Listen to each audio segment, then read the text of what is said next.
gets a wide receiver 3 by current rookie ADP. And you mentioned him just a moment ago, kind of putting him in the same class of these guys, definitely in the same tier in the RSP. And I think that's really valuable for dynasty managers to know, because there are people who act like there's a tier, maybe a tier break either after Harrison or after Harrison and Neighbors. We don't necessarily see it that way. Odunze out of Washington. Now, this is not a kid who played at LSU or Ohio State, but still had a ton of success last year. Another guy over 6 foot, over 200 pounds, looking more like that prototypical NFL wide receiver. How did you break down Odunze, Matt? Yeah, I mean, to me, I think he's probably the best combination of size, speed, quickness, and technique. Overall abilities you're looking for probably in this class. 6'3", 212. I mean, I think at worst, he's like peak Allen Robinson at worst. I think at best, and I just saw this yesterday because now I'm starting to digest other draft content now that I'm done. And I saw Matt Harmon talk about how that he comped him to Davante Adams, and that's the guy at the top of my comp for him as well. So it's nice to see that Matt and I saw the same thing in terms of an overall broad picture on him. I think that Odunze is probably the guy who isn't as conceptually as refined as Neighbors as a route runner, but he's good enough to produce immediately.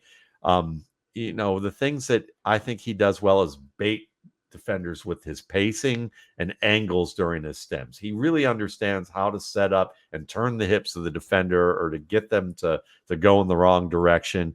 I think he has a few breaks in his repertoire that's going to get the job done with most routes. Really good body control and tracking, and he doesn't leave his feet unnecessarily for targets. So he really understands how to extend and win the ball. He's good after the catch. He's someone that I think will only get better as a route runner.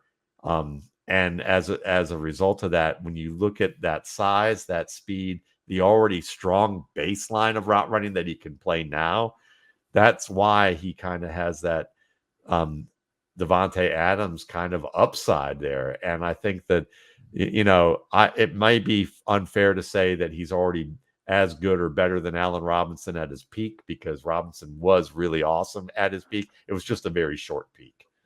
Yeah, I love Odunze. I have him right there with these two. I think, the thing with Odunze is I almost see him, my comp for him is like a bigger version of Chris Olave. That's kind of where I see his game from watching him on tape. And I think part of his game that I love so much is that people look at him like, oh, is he not fast enough? And then you watch the tape and you're like, he is plenty fast enough. He led all college football in deep yards, led him in deep catches. Even when he's not open on the vertical plane, he does a better job than some of these receivers in stacking and getting himself in the position to make the catch.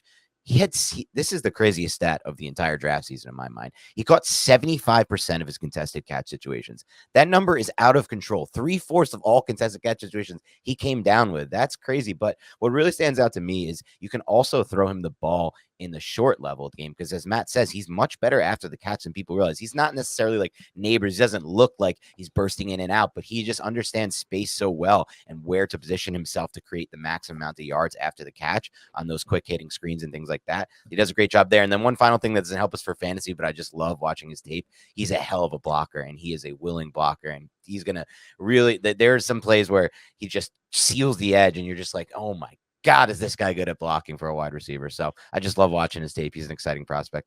One thing that Dan mentioned that I thought was a great point is what he does at the catch point against contested catches and that contested catch rate. When you look at it on film, the thing that he does that separates him from what I think people saw Quentin Johnston, and what they were really looking at was Odunze. I mean, because really what Johnston couldn't do when you watched him is that he wasn't a great player in terms of getting position at the catch point. There's something called a jump up and through technique, which is where when the quarterback throws a back shoulder fade or underthrows the ball and the receiver turns around and leaps up to catch the ball. What we see oftentimes is, say, Dan knows this intimately because Colin Johnson was a Giant. Colin Johnson at Texas used to do this all the time. He would lean back and literally make these like diving stretches where he opened his chest to the defensive back, and maybe he caught the ball at Texas doing that. But in the NFL, it doesn't work because you need to be jumping straight up and down. Stephon Diggs is great at that as a small Right. receiver. Mhm. So's Neighbors. Odunze, with his size, understands that as well, and his jump up and through is great. He has a good pullback. So his whole technique with positioning pre-catch and post-catch is why he has a 75% catch percentage in those areas.